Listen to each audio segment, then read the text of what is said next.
ना नबी अलैहि सलाम ने कभी किसी फरिश्ते को बुलाया कि बदर और ओहद में फरिश्ते नाजिल हुए थे तो फरिश्तों आ जाओ मेरी मदद को। नहीं, वो अल्लाह की मर्जी है फरिश्ते भेजे या ना भेजे, हमने अल्लाह को पुकारना है। ये अक्सर लोग पूछते हैं कि जी कुरान में ये तो आया कि हम सिर्फ तुझी से मदद मांगते हैं, यानी दुआ के लिए। ये कहां पे लिखा हुआ है कि अल्लाह के सिवा किसी और हस्ती से नहीं मांग सकते? जनाब ये भी लिखा है सूरतुन नम्ल की आयत नंबर 62, अम्मन युजीबुल मुत्तर्रा इज़ा दआ व यक्शिफुस सू व यजअलुकुम खुलफाअल अर्द अ इलाहुम मअल्लाह। भला बताओ तो कौन है जो मुसीबत और परेशानी में घिरे हुए शख्स की फरियाद को सुनता है और उससे उसकी तकलीफ को दूर कर देता है और तुम्हें जमीन पर अगलों का खलीफा करता है। यानी तुम्हारे माँ बाप मर जाएंगे तो तुम उनकी जगह आ जाओगे, तुम्हारे मरने के बाद तुम्हारी औलाद।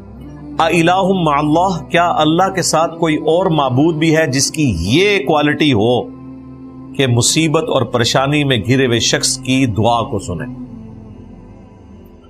लिहाजा इस आयत में अल्लाह ताला ने वाज़ेह फरमा दिया कि अगर तुम्हारा यह अकीदा है कि मुसीबत और परेशानी में कोई तुम्हारा हाजत रवा है दुआ कबूल करने के एतबार से, जारी इसबाब की नहीं बात हो रही, दुआ कबूल करने के एतबार से, तो गोया तुमने उसे माबूद मान लिया। हां, असबाब के एतबार से अल्लाह ने खुद असबाब को हमारी मुसीबत और परेशानी को टालने का जरिया बनाया। प्यास लगेगी तो हम पानी पिएंगे, हम दुआ नहीं करेंगे कि या अल्लाह मेरी प्यास खत्म कर दे, क्योंकि अल्लाह ने पहले ही हुक्म दिया हुआ है कि ये है वो सबब, इसे इख्तियार करो। भूख लगेगी तो रोटी खाएंगे,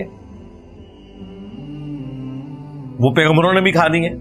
सूरतुल माइदा में आया कि ईसा और उनकी मां दोनों खाना खाया करते थे।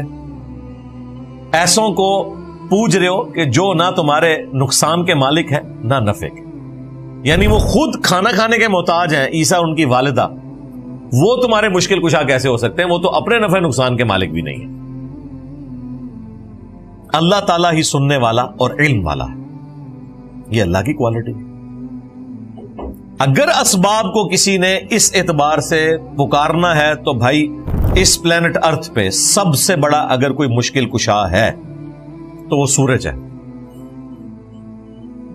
कोई पैगंबर, कोई फरिश्ता, कोई और मखलूक इस लेवल की मुश्किल कुशा नहीं है अल्लाह के पैदा करदा असबाब में से, क्योंकि पैगंबर तो खुद सूरज के ऊपर डिपेंडेंट है। ईसा और उनकी मां खाना खाया करते थे। वो खाना कौन बनाता है? सूरज। सूरज की वजह से खेतियां पकती हैं, उन खेतियों को जानवर खाते हैं, उन्हीं खेतियों को हम भी खाते हैं। और जब हमें जानवरों का गोश्त चाहिए होता है तो हम उन जानवरों को खा रहे होते हैं जिनकी खुराक उन्हीं खेतियों से आई होती है। और वो खेती पकती किस तरह है, उगती किस तरह है? सूरज की वजह से, उसकी रोशनी की वजह से। और सिर्फ रोशनी नहीं, जिस पानी से वो खेती परवान चढ़ रही है वो पानी भी सूरज की वजह से बरसता है, वरना समुंदर का पानी आपकी खेती तक पहुंच ही नहीं सकता अगर सूरज ना हो। सूरज की तपिश की वजह से वो पानी इवेपोरेट होता है और फिर सूरज की वजह से जमीन पर हवाएं चलती हैं, वो बादलों की शक्ल में उस पानी को लाकर बरसाती हैं, ग्लेशियर्स की फॉर्म में पहाड़ों के ऊपर स्टोर करती हैं।